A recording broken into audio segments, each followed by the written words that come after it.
Assalamualaikum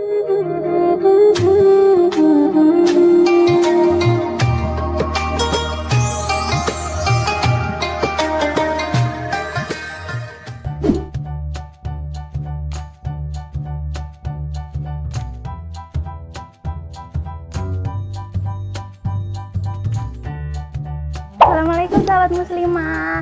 Kita udah sampai nih di TK Hafs Darut Tauhid. Hari ini kita akan banyak tanya-tanya soal pendidikan anak kepada expertnya. Yuk kita masuk. Jadi, Assalamualaikum. Waalaikumsalam. Assalamualaikum Bu Ade. Ya Allah. Apa kabar? Alhamdulillah Teh Aisyah. Ya Allah udah lama. Iya Ibu udah lama banget nggak ketemu. Bu, ini kita lagi di program Darut Tauhid Official. Assalamualaikum. Gimana? Iya, Ibu lagi sibuk apa nih hari ini? Ibu lagi buka-buka buku kenangan TK ya. Wah, Nih lihat anak-anak. Duh, kenapa ya kok Ibu jadi kangen banget gitu ya? seru banget ya Ibu. Ibu, Ini lagi lihat-lihat di sini. Ibu Aisyah mau tanya-tanya nih beberapa hal. Ada titipan dari sahabat-sahabat muslimah. Ibu kan expert ya di Masya bidang Allah. pendidikan anak. Boleh dong kasih informasinya? Ayo dengan senang hati boleh. Kita ke atas aja yuk. Iya boleh Bu. Ayo. Sini. Assalamualaikum. Waalaikumsalam warahmatullahi wabarakatuh. Ayo Bu. Kita ke atas aja ya. Yuk mari. Langsung aja Kak Aisyah. Oh iya Ibu. Yuk. Wah cantik sekali Bu. Iya, beginilah ya di TK warna-warni. Gimana nih Kak Aisyah? Kita mau Boleh. duduk di mana? Boleh Ibu. Ibu mau duduk di Oh, mana? boleh kita ke sana aja. Ayo Bu.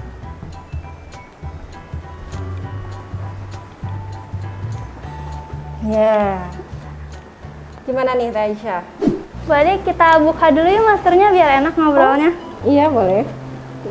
Alhamdulillah. Nah Bu Ade, kita lagi ada di channel Darut Tauhid Official dengan program Q&A Muslimah. Masya Allah.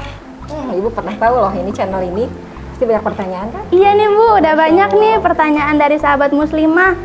Dimulai aja ya Ibu. Boleh, gimana, Nih, coba. dari yang pertama, pertanyaannya ini tentang anak dan Ramadan nih Bu. Jadi karena Ibu udah expert banget di bidang pendidikan Masya anak Allah. usia dini, paling tepat nanyanya ke Ibu. Kita dimulai ya Ibu. Boleh. Gimana sih cara yang tepat untuk mengajarkan anak puasa di bulan Ramadan? Soalnya kalau masih kecil kan suka susah ya Ibu nahan lapar kayak gitu Bu. Gimana ya Bu caranya ngajarin? Ngajarin anak berpuasa ya di bulan Ramadan.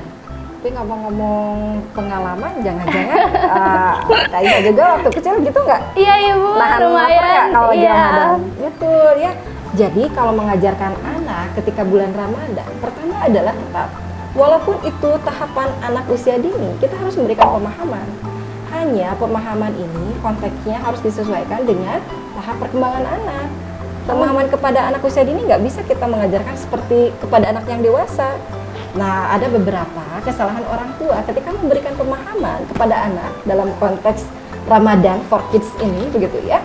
Itu kadang-kadang mendudukan anak itu seperti orang dewasa. Sehingga pemahaman itu dijelaskan mungkin tentang surga, neraka, walaupun itu baik, tetapi buat anak itu penjelasannya masih sifatnya abstrak. Nah, jadi bagusnya berikan pemahaman kepada anak secara konkret. Contoh misalkan lewat dongeng nih. Lewat dongeng, cerita, ya kita punya kisah para nabi juga gitu. Iya. Kemudian disampaikan secara konkret bahwa betul puasa itu adalah suatu ibadah yang itu menahan rasa lapar, rasa haus begitu ya. Tetapi nanti pahalanya akan Allah berikan kepada kita dengan kebahagiaan. Anak-anak nanti kan merasakan kalau buka surga itu bahagianya luar biasa. Dan ada manfaat atau keutamaan lain ketika anak diajari puasa, apa coba Kak Aisyah? Apa Ibu? Anak dapat merasakan bagaimana orang-orang yang mohon maaf fakir dan miskin, tidak hanya kalangan yang sudah ibu-ibu atau bapak-bapak, anak-anak yang duafa juga kan sangat banyak. Bagaimana merasakan bahwa menahan lapar dan haus itu sangat luar biasa, butuh sekali perjuangan. Lumayan ya Ibu. Dengan bukti yang nyata ya Ibu ya untuk mengajarkan Betul ke sekali anak. Teh Aisyah. Pertanyaan selanjutnya ini Bu tentang triknya Ibu untuk membangunkan sahur.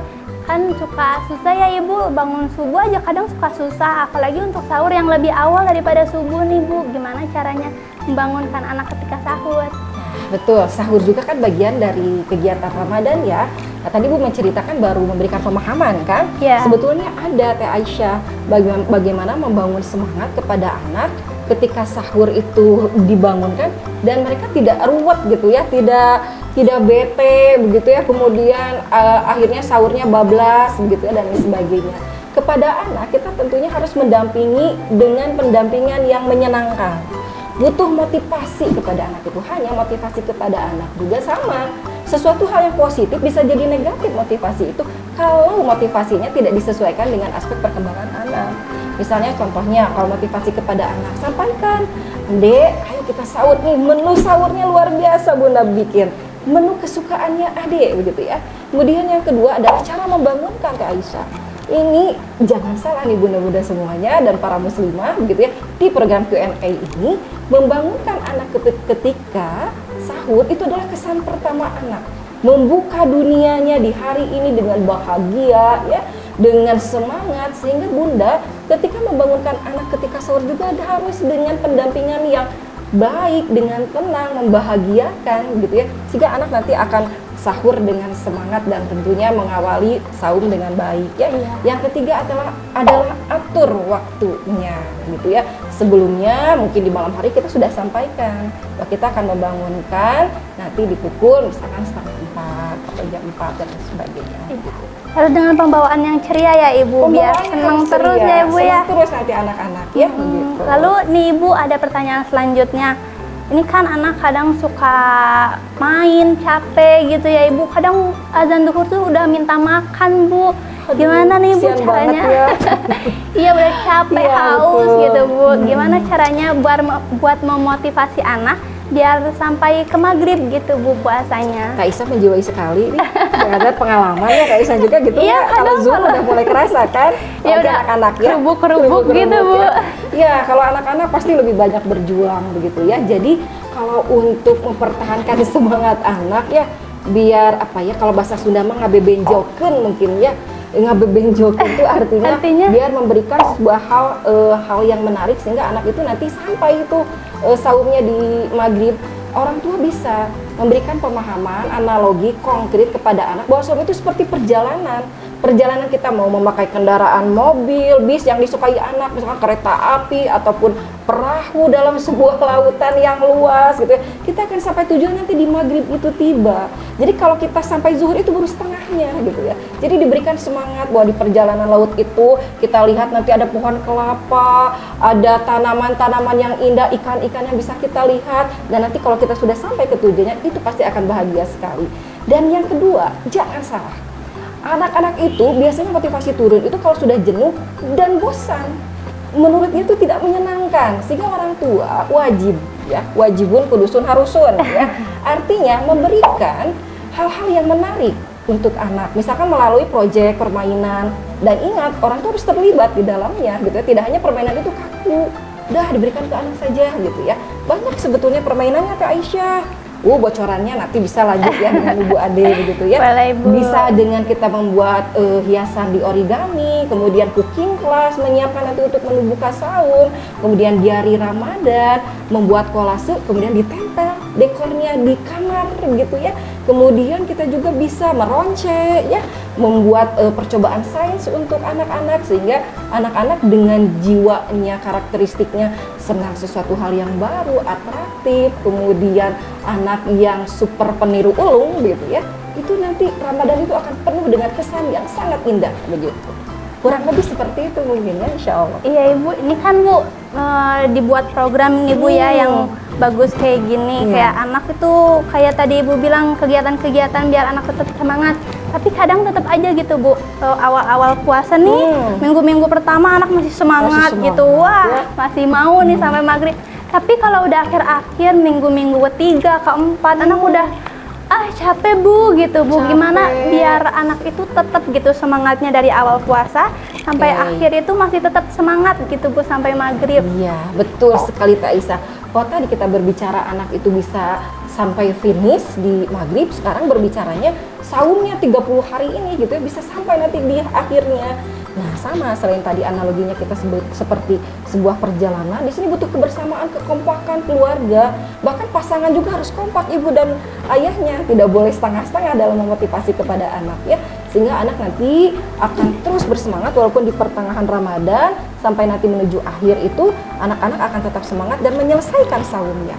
Dan yang kedua, jangan lupa tidak ada salahnya para muslimah, khususnya di program Q&A ini, kita memberikan reward kepada anak. Tetapi reward ini memang harus sangat disesuaikan dengan kadar kemampuan kita dan apa apresiasi anak yang diberikan. Misalkan saum nih, saumnya lulus, misalkan bertahap sampai zuhur, kira-kira rewardnya apa? Oh ya, nanti bunda belikan ya adik makanan kesukaan, ya mungkin harganya juga lah yang bisa terjangkau gitu ya. Tidak ujug-ujug gitu ya, bahasanya ujug-ujug gitu ya. Oh ini saumnya selama sampai zuhur, oh iya nanti kasih sepeda sama ayah dan bunda. Nanti anak akan terus menerus meminta reward-reward yang lebih tinggi ekspektasinya gitu ya.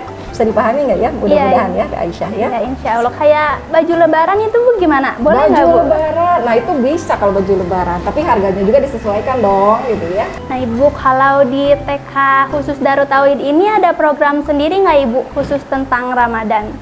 Oh ya pasti ada dong gitu ya. Jadi di TK Darut Tauhid program Ramadan untuk anak-anak ini kita masukkan dalam namanya program tema Tauhid untuk anak ya. Itu banyak tuh programnya. Misalkan minggu pertama itu ada Assalamualaikum Ramadan. Di dalamnya kita banyak kegiatan-kegiatan tadi dari mulai mendongeng, kolase, kemudian membuat permainan begitu ya dengan ayah dan bundanya, proyek barengan gitu ya. Kemudian masuk ke pekan kedua ada temanya namanya Peluk Sayang Ramadan. Mau tahu isinya? Nanti boleh ngobrol lagi sama Bu Ade ya. Yang ketiga, kita juga ada program Amalan Cinta Anak-anak itu seperti apa di bulan Ramadan. Dan itu luar biasa, sangat bisa diterapkan di rumah bersama para ayah dan bundanya yang hebat. Dan yang terakhir, minggu 4 dong. Siapa yang tidak kangen dengan Syawal? Disitulah nanti anak-anak juga di akhir kegiatan Ramadan kita akan menyambut Syawal dengan penuh sukacita, insya Allah. Masya Allah, Masya Allah, tabarakallah. Terima kasih Seru ya, Ibu. seru kan? Iya seru banget. Terutama program DT itu Bu seru banget kayaknya ya Ibu. Terima kasih banyak ya Ibu. Sama-sama Teh Aisyah. Iya, hari ini Aisyah dapat banyak sekali manfaat, banyak sekali dapat ilmu dari Ibu. Terima kasih banyak ya Ibu. Sama-sama, alhamdulillah. Nah, sahabat muslimah jangan lupa ya di like, subscribe, dan share. Kalau ada pertanyaan lebih lanjut boleh di drop aja di kolom komentar. Terima kasih.